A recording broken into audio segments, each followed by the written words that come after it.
And we're live. So today we're going to be showing you how to test and clean marine fuel injectors. We are working on a DIY video so that you'll be able to do it yourself without any machines. But today we will be using an Osnu fuel injection machine. Also, before we start, if there's any part of this video that is unclear, definitely feel free to ask questions in the comments or let me know if you want a specific tutorial for any specific part of the video. This is our first time doing this, so definitely just let me know. Let's jump right in. So here we have some Yamaha 350 injectors on the fuel rail. What we'll do is actually take them off of the fuel rail. We can just do that by force.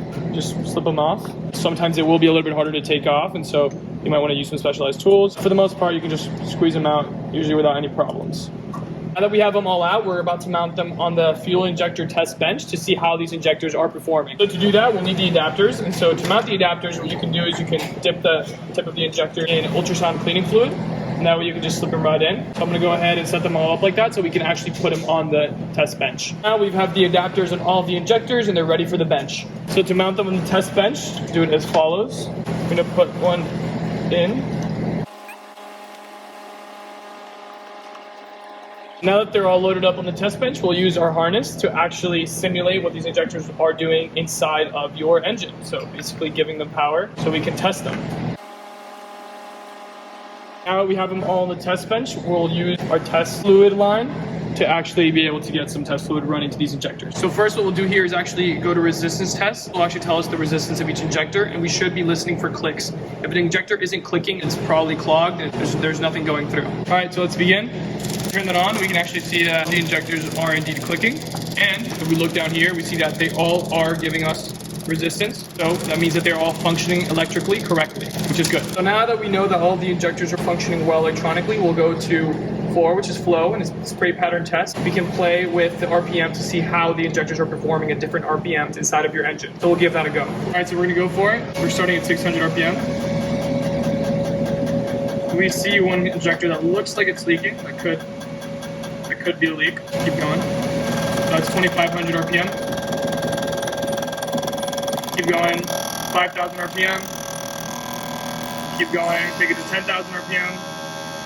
You see some possible leaks there. So as we saw possible leaks, we're gonna go to 2 and run a leak test and check it out. So let's start out the leak test. What the leak test does is it actually sends pressure with no pulse, and as we can see, this injector is leaking. That shouldn't be happening. What could be happening is there could be carbon buildup near the nozzle.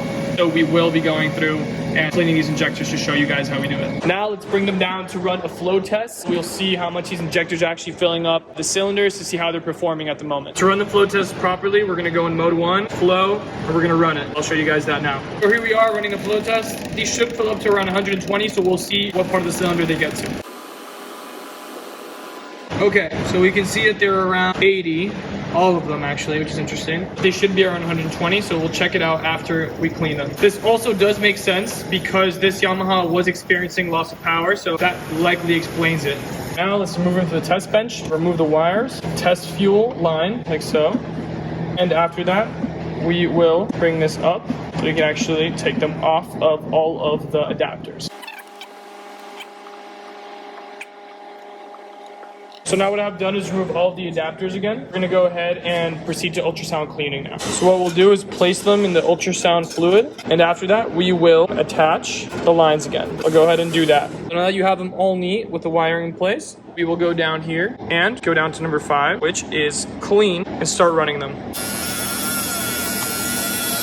Now what you want to do here is actually test out and make sure that all of the wires are connected well. You can tell by touching them and making sure that there's pulse. You can feel it, that there's actually a pulse going through. That will actually enable the ultrasound cleaning. All right, so quick cut here. Just kept the injectors in ultrasound cleaning for around 10 minutes, and we have mounted them again on the test rail. We're gonna be running the spray pattern test again, as well as the flow test, and seeing how they perform after the cleaning. All right, so to run the spray pattern test, again, we will keep it at flow, mode 1. We will be playing with the RPM, so we can see how it performs at different RPMs now after the cleaning. So just realizing now that I forgot to record that second spray pattern test for you guys after cleaning. The good news is that when we ran it, there was no leaking in that second time around. And you can see in the flow test that we did after cleaning that the injectors were filling up well, they were performing well. Now we'll get rid of the test fluid from our previous flow test. Make sure your machine doesn't get too dirty. Now we'll bring down the test rail to actually be able to run that flow test again. Again, we'll come to mode 1 on flow, and we will run that test again. All right, then let's run the flow test again. See how these fill up. They should be filling up to 120 after cleaning.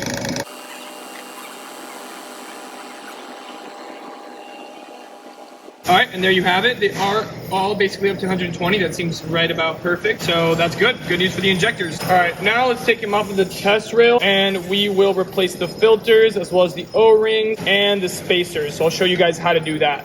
All right, and now I'll show you guys how to actually replace the O-rings. We have O-rings here and here. If these Yamahas have filters, which they don't, then we would replace the filters as well. But you do it as follows. You want to grab the injector and just lightly grab at the O-ring. You want to lightly grab at the O-ring. You see how you can kind of take it out right here and boom, comes out to the side. And we'll do the same thing for the arm on the bottom. You want to lightly get in there, like so. Carefully, so as not to damage the injector. So once you put those to the side, the way that you can get the new ones on, you can just use your actual hands. You don't need a tool for this. Just slip them right on. So you got the O-ring, the top, we're gonna get the new one for the bottom, and slip both of them simply on with your bare hands.